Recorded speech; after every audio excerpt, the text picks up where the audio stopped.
AED bill. Actually, we started with it in middle and high schools. I did not realize that elementary students could have heart failure. Just never occurred to me. So the first bill we passed included it in high schools and middle schools. Then the next year, I guess that was last year, we included elementary schools. And the governor put in his budget $25 million to make sure that every school had these AEDs.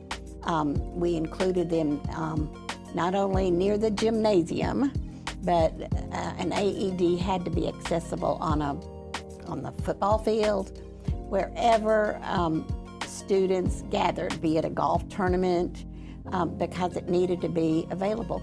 And I got a call from a colleague who thanked us. I worked with Kim Moser on this. It was a very bipartisan piece of legislation. And a colleague called us to say we saved a life at a Clark County middle school, because had there not been an AED, that child would have died. And that, when you save a life, that means a lot.